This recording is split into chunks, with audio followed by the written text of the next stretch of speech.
Vitrektomian aluksi tehdään kovakalvoon 3 reikää 4 mm sarveiskalvon reunan taakse, eli niin sanotun pars planan korkeudelle.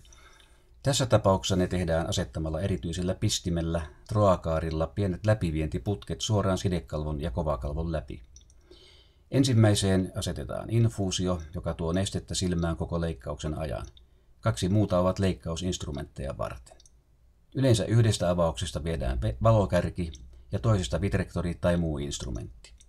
Voidaan käyttää myös erillistä kiinteää valaisinta, niin sanottua kattovaloa. Silloin kummankin läpiviennin kautta voidaan viedä silmään instrumentteja ja operoida 2 kädellä. Esimerkiksi hankalissa diabeetikoiden silmissä tai komplisoituneissa verkkokalvoirtaumissa tästä on suurta apua. Avaukset voidaan tehdä myös ilman läpivientiputkea, jolloin instrumentit viedään silmään suoraan kovakalvon läpi. Tällöin pitää erikseen avata myös sidekalvo. Nyt mikroskoopin valo on sammutettu. Ainoa valo leikkausalueella on valokärki, joka asetetaan läpivientiputken kautta lasiaistilaan. Geeliä sarveiskalvon päälle. Ja nyt muuten näkymättömät lasiaissäikeet näkyvät kuituvalon kapeassa valokiilassa.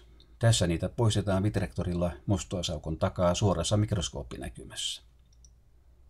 Nyt on siirrytty takaosa optiikan käyttöön. Valokiilassa näkyy edelleen lasiaissäikeitä ja niiden takana valokiilan valaisema alue verkkokalvoa.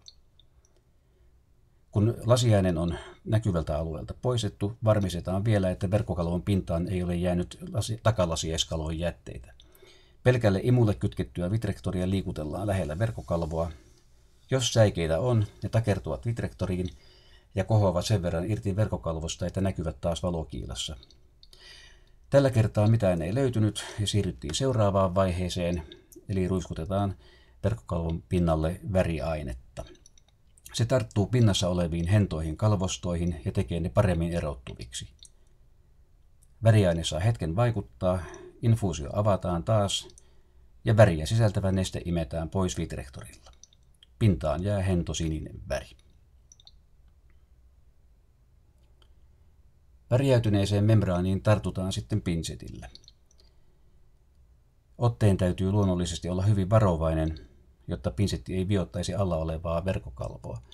Ja sen takia usein täytyy yrittää useamman kerran ennen kuin löytyy kohta, josta verkkokalvon pinnassa oleva membraani sitten repeytyy ja alkaa irrota, niin kuin etiketti säilykepurkin kyljestä. Nyt ei, mutta nyt lähti membraani irtoamaan ja hyvin usein membraani lohkeilee niin, että se joudutaan poistamaan useampana kappaleena. Kun se on saatu riittävällä laajuudella pois, varsinainen päätyö onkin tehty.